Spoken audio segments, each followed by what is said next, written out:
Assalamu alaikum wa rahmatullahi wa barakatuh.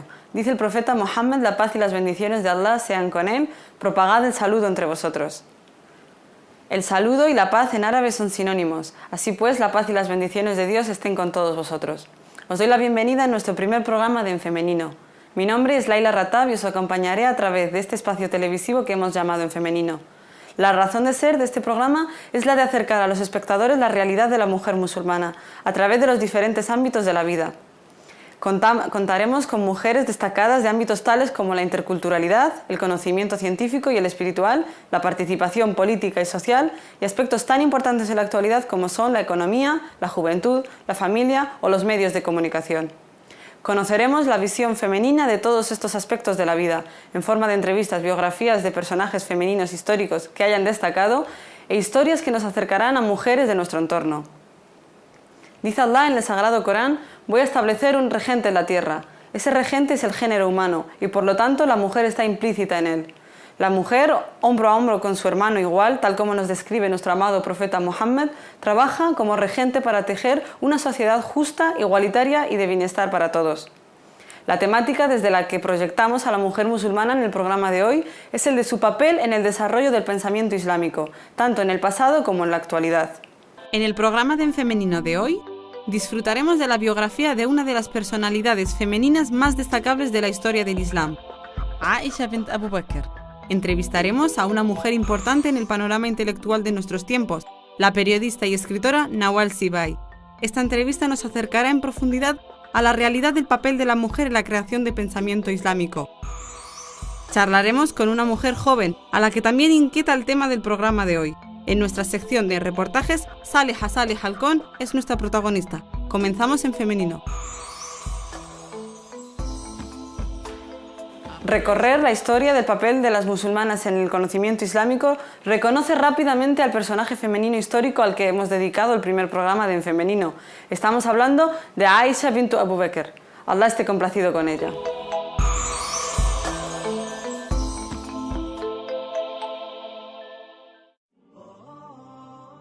Han sido muchas las mujeres musulmanas eruditas y sabias a lo largo de la historia del Islam.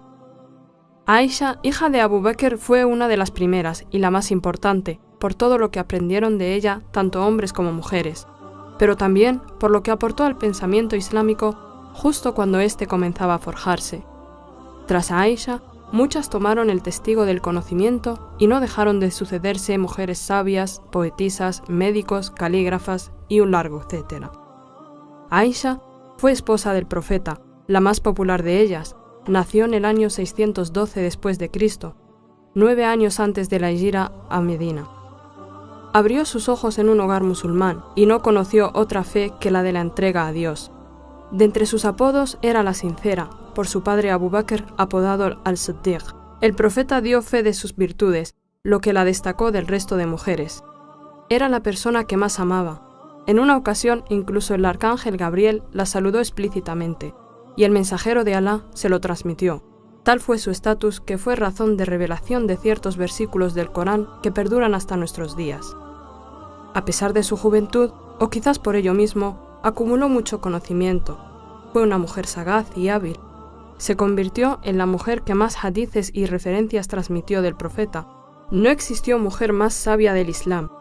Cada vez que sus contemporáneos, de entre aprendices y eruditos, dudaban sobre un dicho del profeta, acudían a ella porque siempre encontraban que poseía referencias al respecto. Se convirtió en la maestra de los compañeros del profeta, teniendo más de 300 alumnos. Tenía conocimientos en medicina, poesía y genealogía. Adquirió conocimientos de su marido, su padre y de las diferentes delegaciones que visitaban al profeta. Tomó partido en las disputas que se dieron tras el asesinato del tercer jalifa bien guiado, Uthman ibn Affan. Dirigió un ejército, dotada de una personalidad curtida, participativa y portadora de ideales y convicciones por las que luchó. Acertara o no en sus decisiones, fue una mujer con iniciativa y fuerte. Pese a trasladarse la capital de califato de Medina al Kufa en Irak y finalmente a Damasco, Medina siguió conservando su brillo como cuna del conocimiento. En ella se dieron diversas escuelas de conocimiento. La primera y de referencia para la gente fue la que emanó de la casa del profeta. La paz y las bendiciones de Alá sean con él. Esta tuvo gran impacto en la historia del pensamiento islámico y cuya maestra rectora fue Aisha bint Abi Bakr. De ahí salieron grandes y conocidos sabios hasta nuestros días. El imam Ahmad ibn Hanbal es el que más aportaciones de Aisha compila en sus libros de hadices. Aisha fue mufti de sus contemporáneos desde la muerte de su esposo y mensajero de Dios, y en sus aportaciones se basan numerosas opiniones de la jurisprudencia islámica en la actualidad. Murió a la edad aproximada de 63 años. En la noche 17 de Ramadán del año 58 después de la Hijra, rezó por ella Abu Huraira, una de las personas que más hadices nos ha relatado, y fue enterrada en el cementerio del Baqía, de noche como solicitó. De entre las últimas palabras de esta mujer sabia, pero piadosa, son las que relató Ibn Sa'd, que dijo a Aisha: «Ojalá no hubiera existido sino como árbol que glorifica a Dios y así saldar mi deuda», lo que nos demuestra que junto a su activismo y conocimiento yacía un profundo conocimiento de Dios y una mujer piadosa y temerosa de su Creador. Sin duda, adjetivos imprescindibles para cualquier sabio y erudito de cualquier tiempo. Así, Aisha es nuestro ejemplo de hoy.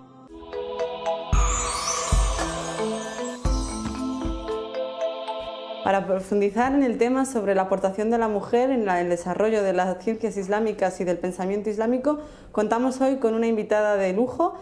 Nuestra invitada se llama Nawal Sibay, es escritora y periodista, tiene estudios en ciencias naturales y ciencias islámicas en Damasco, así como es investigadora en relaciones internacionales y sobre minorías en Occidente. Bueno, assalamu alaikum, Nawal Sibay, bienvenida en Femenino. Entramos de lleno en el tema. La aportación de la mujer en la creación del pensamiento y el desarrollo del pensamiento islámico, ¿cuál ha sido su aportación? Lo que ha aportado la mujer musulmana en toda su historia, y concretamente en lo que respecta al pensamiento islámico, es excepcional en toda regla. En este momento no recuerdo los nombres de grandes mujeres de nuestra historia, pero podría nombrarte los nombres de más de 50 mujeres de nuestra historia contemporánea. Por ejemplo, Hiba Rasoud Izzat, una referencia en las ciencias políticas y económicas en Egipto. Está la escritora Premio Nobel de Literatura, la iraní Shedin Ebadi, la doctora de Sain al-Abadin de Arabia Saudí, una pionera en el pensamiento islámico contemporáneo y de la renovación del pensamiento. Aquí, en España, tenemos a una intelectual joven que no pasa de los 30 años, Sirin Edelbi, cuya tesis doctoral trató el tema de descomponer y recomponer el pensamiento que gira en torno a la mujer. Por lo tanto, la mujer musulmana ha aportado mucho.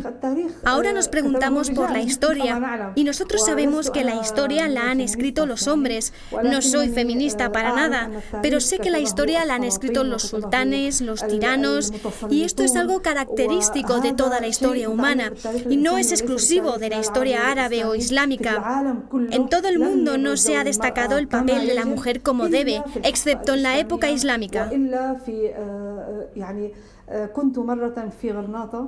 Un día estaba en Granada y me reuní con un investigador. Me enseñó documentos en los que trabajaba y en ellos figuraban mujeres jueces de Al-Ándalus. Jueces, mujeres que trabajan en la justicia, con nombres y apellidos, mujeres conocidas. El andaluz Ibn Hasan dice haber aprendido de 400 maestras en ciencias como el pensamiento, ciencia, religión, poesía, literatura. Así pues, la mujer musulmana ha vivido una historia gloriosa, aunque no se haya escrito literalmente ni fue de interés de nadie. La aportación de la mujer no es conocida en el mundo árabe por las razones que mencionabas, pero ¿por qué en Occidente tampoco se conoce a la mujer musulmana y su aportación en este ámbito de las ciencias? Occidente no reconoce a la mujer musulmana, ni al hombre musulmán, ni a la civilización islámica, ni de la presencia islámica. Un Estado como España, por ejemplo, ha negado 800 años de su historia de presencia musulmana, de la historia islámica y de la civilización impresionante, que sigue impresionando al mundo entero. Yo misma te estoy hablando de 400 mujeres jueces en solo una época de Al-Ándalus, mujeres que ejercieron su labor y que he visto en ese documento con mis propios ojos y del cual conservo una copia. Si hubiera sabido que me hicieras esta pregunta, lo habría traído conmigo. Se trata de 400 mujeres jueces en un mismo tiempo y en un mismo lugar. ¿Qué decir del resto de la civilización de Al-Ándalus? Y aún así, España ha borrado toda esa historia de la civilización islámica y de la presencia musulmana de su historia, convirtiéndola en algo marginal, algo insignificante como para que el pueblo español, que tiene una larga historia, lo recuerde. A pesar de ser su mejor época, tal como la define Antonio Gala, y no lo digo yo, realmente fue la mejor época histórica de toda la península ibérica. Doctora Nawal, ¿la mujer tiene una visión diferente, igual o complementaria a la del hombre respecto a estas ciencias? No soy de quienes quieren o pueden hacer diferencias entre hombres y mujeres en estos asuntos. Hay gente que te dice que hay un arte femenino, una literatura femenina, una poesía femenina. Yo creo una poesía femenina o una literatura femenina solo lo podría distinguir en las épocas de decadencia cultural y de decadencia humanística.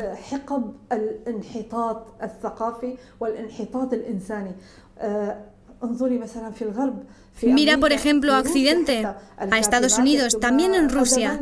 Las escritoras escriben obras al mismo nivel que los hombres. Las periodistas realizan análisis políticos que nada tiene que envidiar al de los hombres. Lo mismo las mujeres políticas.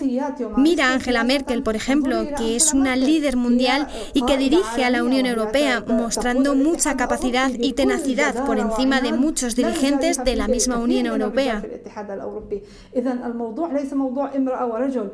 Por lo tanto, el tema no es si el hombre o la mujer, sino una sociedad que respeta al ser humano. Cuando el ser humano es respetado, también el hombre como la mujer avanzan, y avanzan toda la sociedad.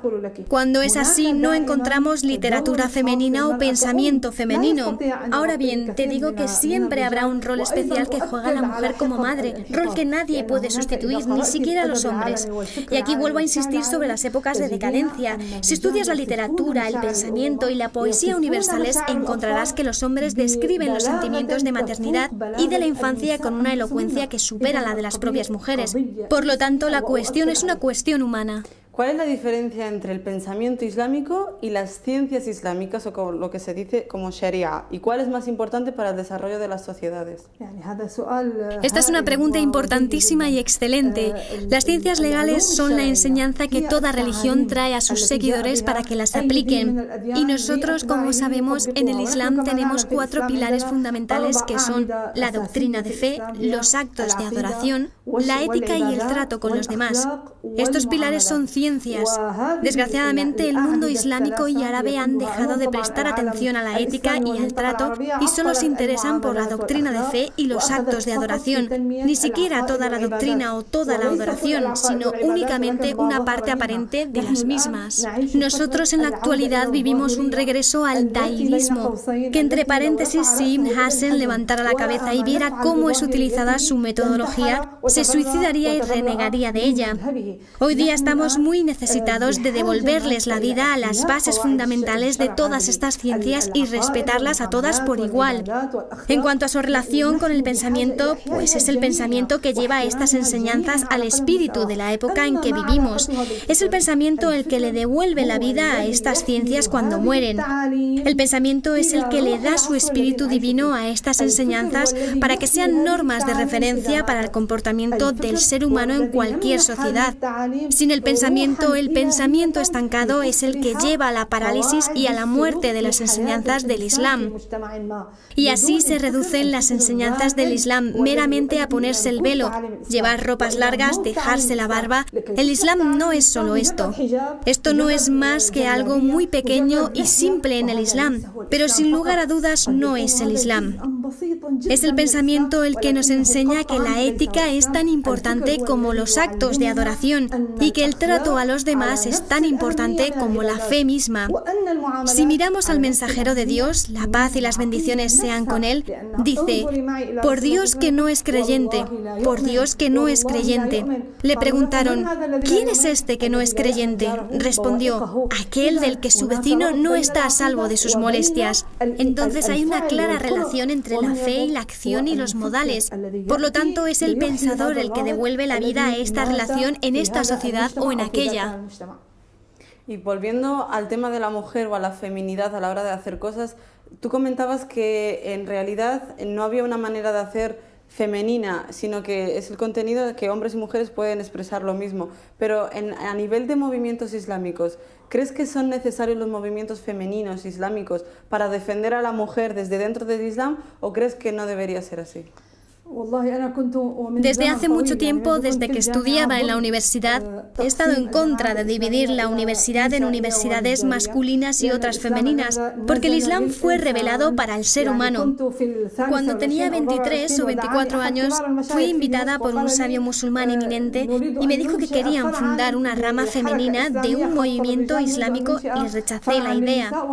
Imagina esta tentación para una joven en esa edad, pero le dije que no hay necesidad, pues creo que diferenciar entre los hombres y las mujeres en su entendimiento del Islam o dirigirse a hombres y mujeres de formas distintas ha sido y es uno de los graves errores en nuestras sociedades modernas y en el despertar islámico, ya que los movimientos islámicos nacieron gracias a este despertar.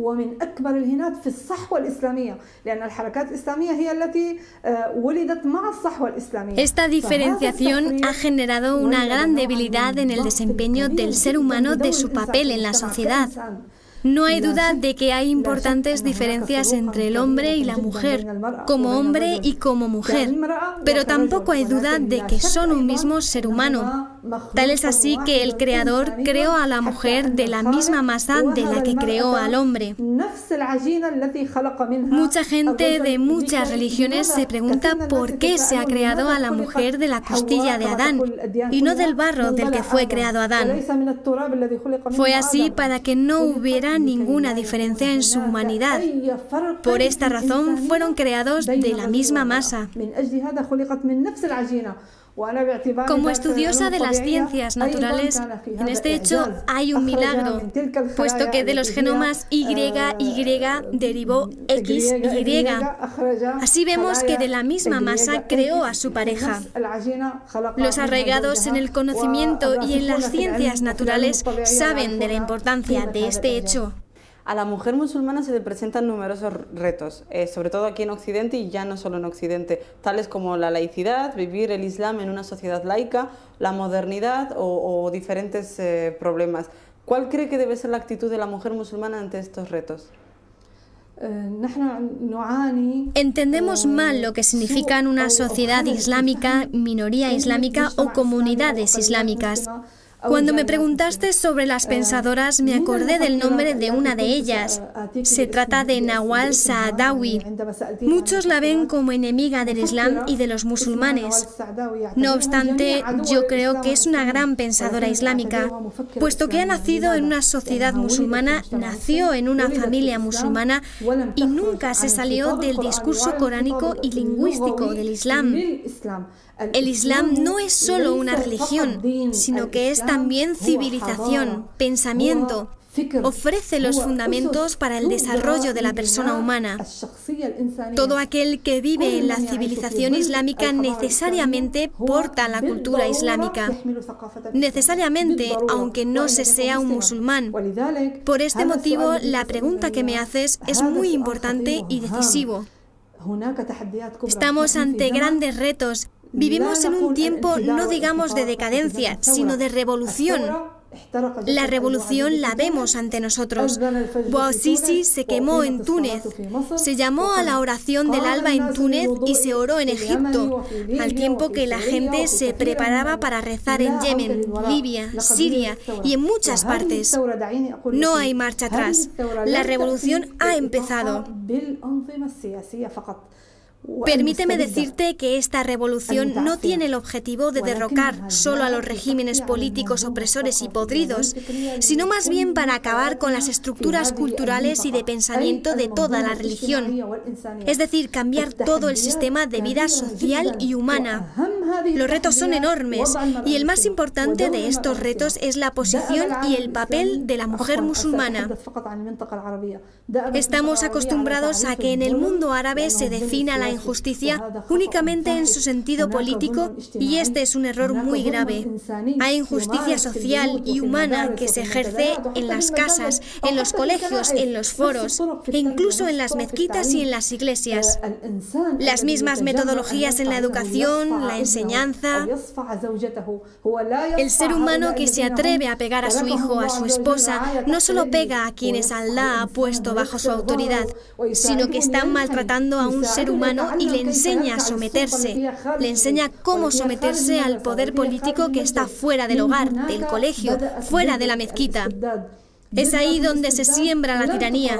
La semilla de la tiranía no se nos ha impuesto de fuera, sino que la hemos sembrado nosotros mismos.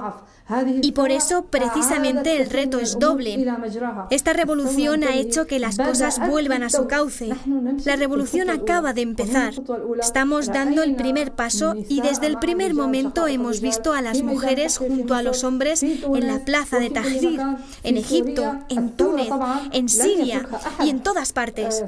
Evidentemente, nadie dejará que la revolución transcurra sin interferencias.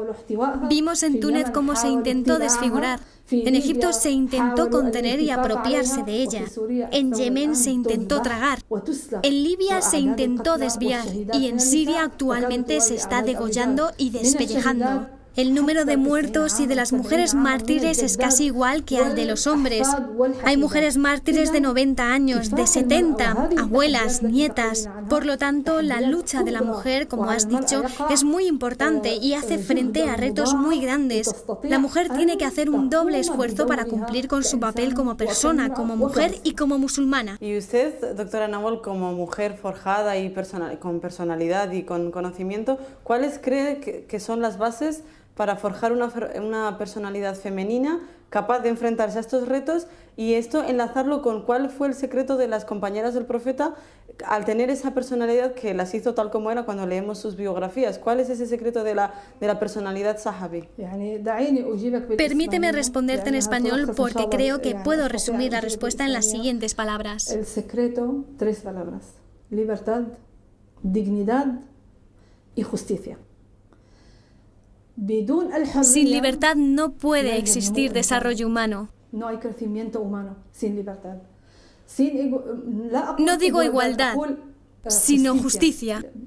Con la justicia nace la igualdad, no entre mujeres y hombres. Ni me importa, ni me interesa este tema. Lo que me importa es la igualdad entre todos los seres humanos, que tengan los mismos derechos, nazcan donde nazcan y viven donde viven.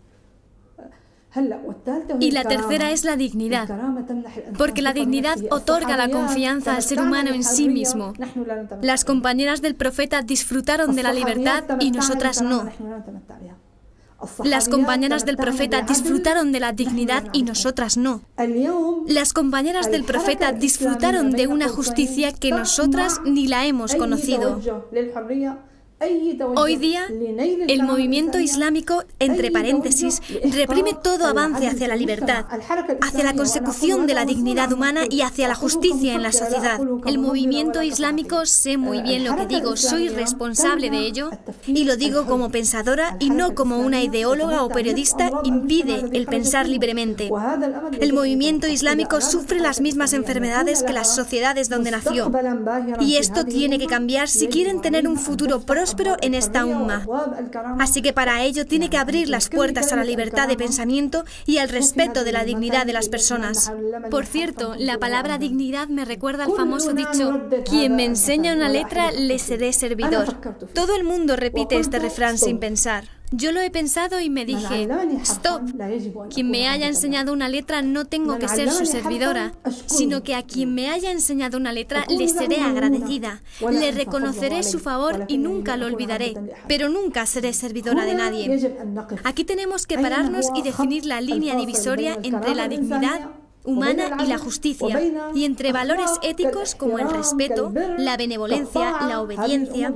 Estos valores son necesarios, pero nunca han de convertirse en despotismo y usurpación de la personalidad del ser humano, y sobre todo de las mujeres y los niños. En la región árabe especialmente, la injusticia social está fuertemente arraigada y tenemos que acabar con esta oscuridad para así poder liberarnos de las injusticias mayores que son la injusticia política, el despotismo y el colonialismo.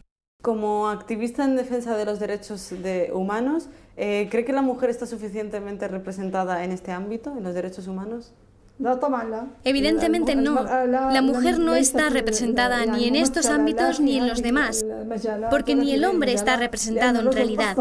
Algunos creen que la cultura de los derechos humanos es extranjera y ajena, cuando el 96% de los derechos humanos, tal como son reconocidos internacionalmente, los encontramos textualmente en nuestra religión. El 96% o quizá más. Quedan algunos detalles muy sencillos que no compartimos con la Declaración Universal de los Derechos Humanos. Así que la mujer no está representada porque, tal como te dije, donde se halla la libertad está la dignidad del ser humano, su desarrollo, su trabajo y su capacidad para seguir su crecimiento. Mientras que nosotros vivimos en ambientes que asfixian al ser humano y no le permiten ni seguir su crecimiento ni desarrollarse. ¿Cómo vamos a decir que estamos representadas aquí o allá? Realmente hoy dejamos mucho que desear en muchas de nuestras obligaciones y en muchos ámbitos. Por ello tenemos que esforzarnos muchísimo para responder a lo que nuestra época, nuestro mundo y nuestra religión nos exigen. ¿Cree que las sociedades musulmanas están familiarizadas con los derechos humanos? Porque vemos que hasta ahora que vivimos un momento de ebullición y de revolución, pues sí se alzan voces por los derechos humanos. Pero ¿cree que las sociedades musulmanas todavía tienen mucho que aprender en materia de derechos humanos y cosas que adquirir? Por supuesto, sin duda. Nosotros olvidamos estos derechos humanos e islámicos. Te digo y con toda sencillez, si quieres progresar en los derechos humanos, tienes que ser musulmana. Así de simple. Y a pesar de todas las voces que digan que no, afirmo esto y soy responsable de lo que digo. El Islam es el que mejor reconoce todos los derechos humanos. El Islam es el que mejor sirve al ser humano. El Islam es el que mejor reconoce al ser humano como ser humano. La desgracia es que nosotros hemos abandonado esta cultura. No obramos de acuerdo a esta cultura en nuestros países, ni en nuestras familias, ni en nuestras sociedades, ni en nuestras escuelas. Y este abandono ha sido establecido por los regímenes dictatoriales que nos gobiernan. Aquella policía que pegó a aquel tunecino, le pegó un golpe en su corazón que me sigue doliendo a mí hasta ahora. Fue la primera mecha que encendió la revolución en todas sus dimensiones en Túnez. Aquellos que torturaron a Khaled Said en Egipto y desfiguraron su cara fueron quienes provocaron esa revolución. Y aquellos que están despellejando nuestras pieles en Siria y abren los vientres de los prisioneros en vida para vender sus órganos en el mercado negro en Israel y Rusia, son los mismos que nos privan de nuestros derechos como humanos, quienes establecieron la cultura del desprecio al ser humano, y serán los mismos quienes trabajarán duramente para volar por los aires toda la zona. Volar en el sentido positivo, porque quedarán al descubierto todas nuestras heridas podridas, y como cualquier herida, hay que abrirla para poder ponerle su medicamento y curarla así. Así podremos salir de este callejón sin salida en que se encuentra nuestra civilización. Bueno, y por último, sin dejar de lado su faceta de periodista, porque nos hemos centrado mucho en el tema del capítulo, que es el pensamiento islámico, usted ha sido la primera comunicadora, la primera periodista en el mundo árabe y en todo el mundo en llevar el hijab del mundo árabe, sobre todo del área de la sunna, ¿no? Entonces, me gustaría preguntarle acerca de si la mujer musulmana comunicadora está suficientemente representada en los medios de comunicación, teniendo en cuenta que los medios de comunicación deberían de ser el reflejo de la sociedad. Bueno, la primera en el mundo no, pero la primera en la región árabe sí. No había antes. Estaba prohibido. Anda, estoy hablando en español. Antes no se permitía a ninguna mujer que llevara velo en ningún medio de comunicación. Estaba totalmente prohibido. No solo en los medios de comunicación, sino también en las universidades. No podías ver a ninguna profesora con velo. Hablo de hace 30 o 40 años. Ni en el periodismo, ni en la literatura. ¿Cuándo se ha visto una periodista o escritora musulmana con velo? Era imposible. Pero poco a poco las cosas evolucionaron y la mujer musulmana empezó a retomar su papel. Tenemos que dejar libre a la mujer musulmana para que elija el trabajo que ella quiera quiera desempeñar, sea en los medios de comunicación, en las universidades, en la limpieza o sector servicios, en la enfermería, la medicina, la agricultura. En el mundo árabe tenemos la costumbre de reprochar a la mujer médico, a la maestra, a la periodista, porque se mezcla con los hombres por salir a la calle, pero no hablamos de cientos de miles de campesinas que trabajan codo con los hombres. No hablamos de las cientos de miles de trabajadoras en las fábricas manufactureras, ni de las cientos de miles de musulmanas que tienen que abandonar sus países para ir a trabajar en el servicio doméstico fuera de sus países. No hablamos de nada de esto. Por lo tanto, tenemos un problema mental. Se oponen solo cuando la mujer disfruta de su voluntad, su personalidad, su profesión digna en la que compite con el hombre.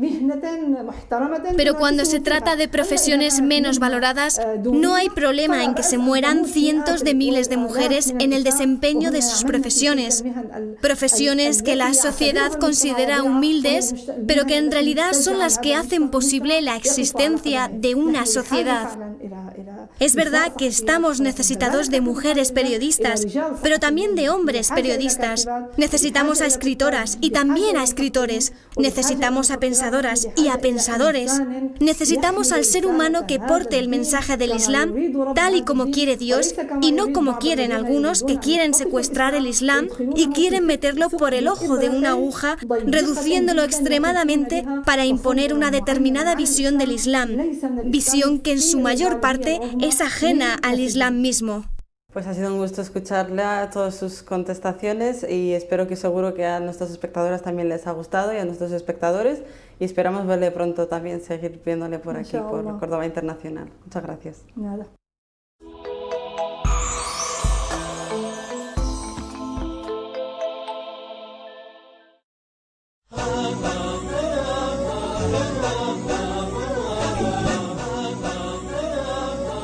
Me llamo Saleha, tengo 26 años, soy española y vivo en Austria desde hace ya casi 8 años.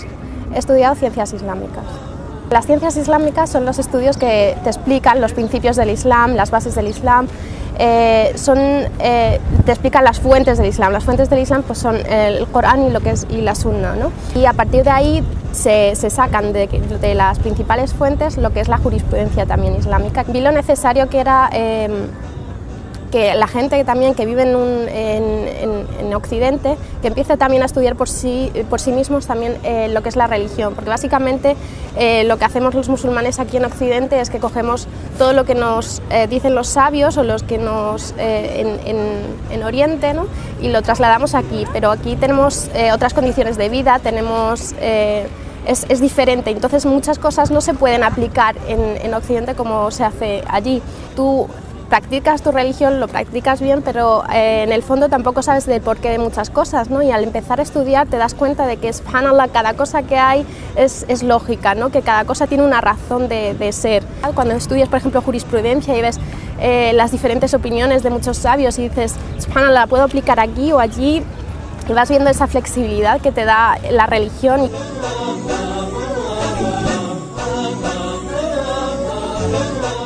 Básicamente es un campo de hombres porque la mayoría de los sabios, ya sean los pasados y los actuales, son hombres. Cada vez más hay más mujeres que estudian ciencias islámicas y lo que pasa es que no se les da mucha voz. Pero yo creo que la mujer se está intentando, ¿no? Volver a lo que era antes, cuando en los tiempos del profeta las mujeres también eran activas en la sociedad, eran activas, estudiaban ciencias islámicas, estudiaban, trabajaban, participaban en la sociedad.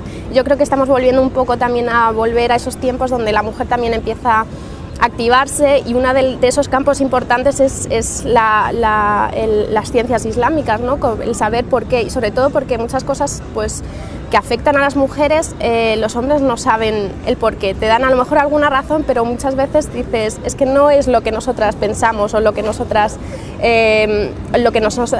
nos afecta. Y que empiecen a estudiar sus derechos, ¿no? Porque cuando empiezas a estudiar las ciencias islámicas te vas dando cuenta de todos los derechos que Allah subhanahu wa ta'ala ha dado a la mujer, ¿no? Y que muchas veces por el machismo a lo mejor de los hombres y por la sociedad se lo quitan, ¿no? Les quitan esos derechos. Y las mujeres, si no saben cuáles son sus derechos, tampoco van a poder luchar por ellos.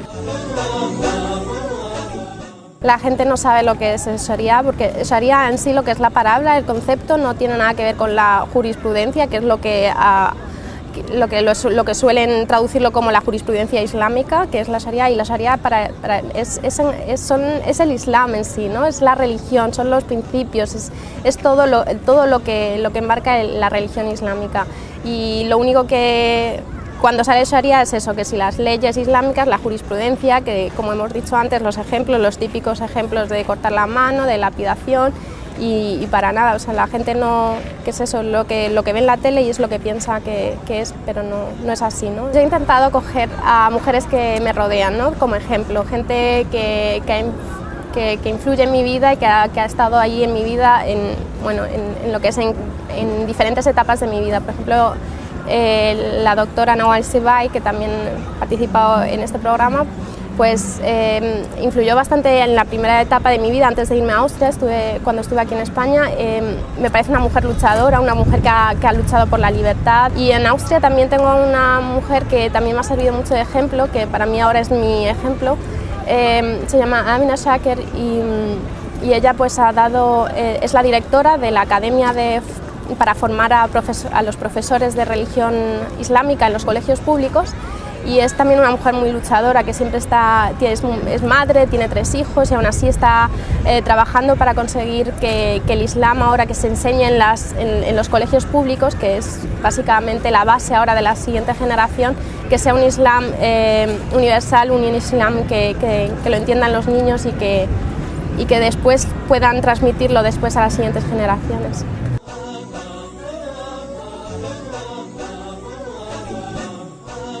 Por ejemplo, este año cumplimos 100 años de Islam reconocido como religión reconocida en Austria, y eso ha dado pie a muchas leyes que apoyan el Islam, o que por lo menos no haya una discriminación, ¿no?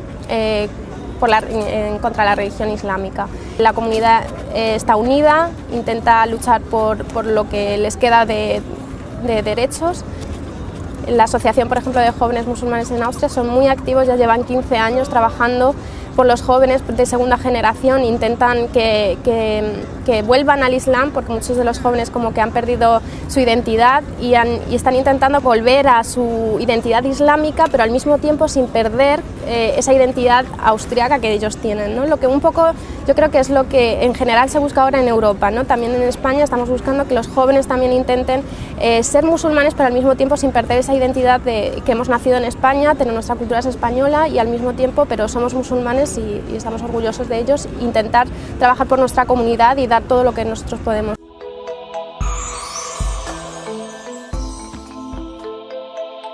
Dice el profeta Mohammed, la paz y las bendiciones de Allah sean con él: si Allah quiere el bien a su siervo, le hace comprender el din.